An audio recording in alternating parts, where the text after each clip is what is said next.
Coucou tout le monde, ici Tata Alexia pour un nouveau format court de Donne-moi un extrait. Et oui, je vous rappelle, chaque midi, je lirai un ou plusieurs de vos extraits. Première arrivée, première diffusée. Alors c'est parti, générique.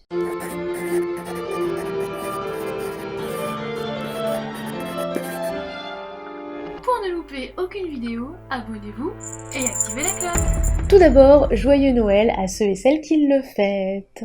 J'espère que vous avez passé et que vous passerez un agréable moment en famille. En tout cas, si justement vous êtes devant cette vidéo, vous allez pouvoir passer un petit moment détente et divertissement. Aujourd'hui, nous allons parler d'un extrait du chapitre 9 du livre 4 de la malédiction des joyaux, écrit par Laurent de Lépine. Oui, si vous ne le connaissez pas, qu'attendez-vous, puisqu'il est quand même extrêmement présent sur cette chaîne. Au loin, très très loin, une sirène sonna.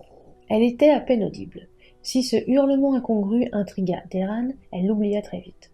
Sur la mer, les sons portaient sur une longue distance. Il aurait pu venir de Lumelstein, bien qu'il fût plus vraisemblable qu'il ait été émis depuis une communauté édoriane voisine. Elle ne se préoccupa pas davantage de celui qui suivit, bien plus proche, ni encore de celui qui retentit dans la ville, même et enfin dans les villages à l'est de l'Orvel. Une alarme pourtant qui se transmettait de proche en proche à travers tout le continent, faisant abstraction des rivalités, aurait dû lui mettre la puce à l'oreille. Dans sa lointaine Ortuin, un tel dispositif servait à avertir les paysans de l'arrivée d'une averse potentiellement mortelle. Or là, le ciel était bleu, totalement dépourvu de nuages. Ils bénéficiaient au moins de 3 jours de beau temps devant eux. Une terreur intense, autant qu'inexpliquée, étreignit soudain Deran. Au fond de son crâne, une voix lui hurla de quitter la plage. Elle tenta de l'ignorer. Elle dut se forcer. Elle s'était même levée, prête à s'enfuir. Une fois debout, la pression se relâcha. Elle jeta un coup d'œil circulaire, intriguée par le silence soudain s'opposant au bruit qui, un instant auparavant, accompagnait les chahuts des enfants. Oui, on a noté une petite répétition de soudain. Les jeux s'étaient arrêtés.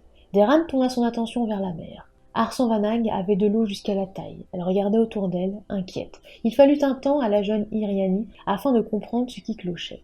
Quand elle se baignait, à la distance du bord où la Stolzin se trouvait, Deran était obligée de nager. Elle était plus petite que la nouvelle arrivante, elle l'était plus que n'importe quel adulte, quand même pas à ce point-là, et l'eau baissait encore. Arsanvanag prononça quelques mots dans sa langue inconnue. Si on ne comprenait pas ce qu'elle disait, son air effrayé était éloquent.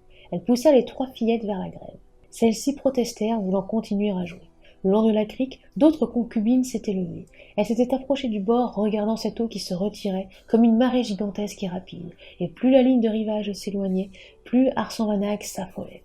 Elle empoigna Ilia par le bras et la tira vers la plage. Sous la douleur, la fillette protesta. La terreur qui avait étreint Deran un instant plus tôt revint en force.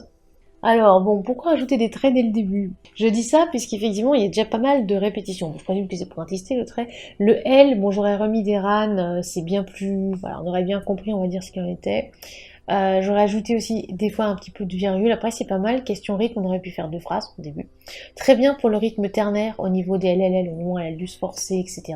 Il y a quelques enchaînements similaires, mais ils sont justifiés. Bon, après, le on qui... Si on ne comprenait pas ce qu'elle disait, c'est par rapport à Deran ou c'est par rapport à d'autres personnes. Je ne sais pas trop. Alors oui, il y a eu aussi des répétitions, que ce soit bon instant à la limite, pourquoi pas, parce que ça peut se comprendre, ça fait un petit peu un parallèle. Soudain, en revanche, voilà. Après oui, au niveau de la prononciation, je sais, il y a quelques termes que j'ai un petit peu du mal à prononcer. On est quand même dans de la fantaisie, mais sinon ça va. Clairement, c'est plutôt bien amené, j'aime bien, c'est assez fluide, voilà, il y a quelques petits trucs, j'aurais peut-être un petit peu coupé, mis peut-être un petit peu plus de rythme et de ponctuation.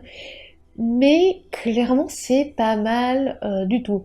Alors après, il y a juste un ou, j'ai pas l'accent, donc sur le coup, j'ai eu un petit tiqué un petit peu. C'est où la Stolzin se trouvait, donc je présume que le ou c'est avec un accent, parce que là, il y en a pas, justement, dans l'extrait que j'ai. Donc ça m'a un petit peu perturbée.